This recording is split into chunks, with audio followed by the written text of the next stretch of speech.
We're doing the review video number 5.4, and our first task is to identify what a monopsony is and some of its characteristics. So a monopsony is when a single buyer controls or dominates the demand for goods and services.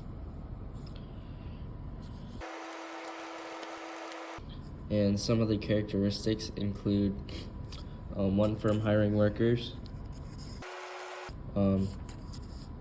The workers are relatively immobile and can only go to one of the monopsonies. And so to hire additional workers, the firm must increase the wage for everybody. And here is a graph of the monopsony. And as you can see, the MRC is greater than the supply. And that is because when you hire workers, you need to increase the wage for all workers and not just one. And for the wage, this is where the wage would be, where the monopsony would be hiring workers at, because that is where the MC and the MC and the demand meet.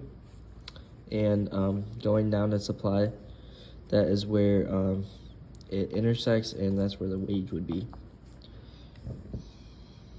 Unions form to increase the wage rate of the workers and also hire more people to the jobs. And when union forms, the supply and the MRC go up, making the wage go higher and the quantity lower. So the optimal combination of resources refers to the specific mix of inputs that allows a company or individual to produce the maximum possible output for a given level of cost. And basically what this means is that the company or firm or whatever is trying to achieve the cost minimization and profit maximization, and the product equals its resources price. Optimal combination of resources, also known as the least cost rule, and the equation for it is MPX over PX equals marginal product Y over price Y. And also, this is what the graph looks like for the optimal combination of resources. And the optimal combination of resources and the utility optimal consumption rule are similar because of this equation right here, which is the same for both of the terms. All right, so for the first question, it's asking for the optimal cost combination, what the marginal product is for the last machine. So here's how you set up the equation.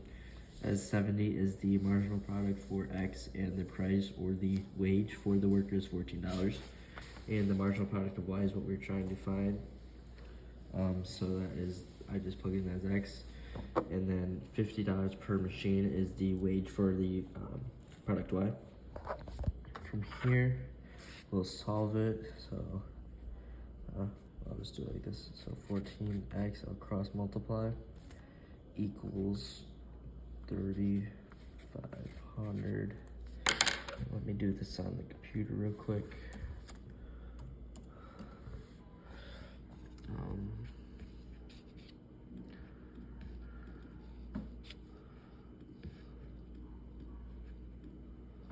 And that is 250. So the marginal product for Y is 250. And then for this one, if the marginal product for the last machine used is 400 and the marginal product for the worker is 70, then he should be hiring more, or should be getting more machines, since the marginal product is greater than the marginal product for the worker, which is 400 is 70.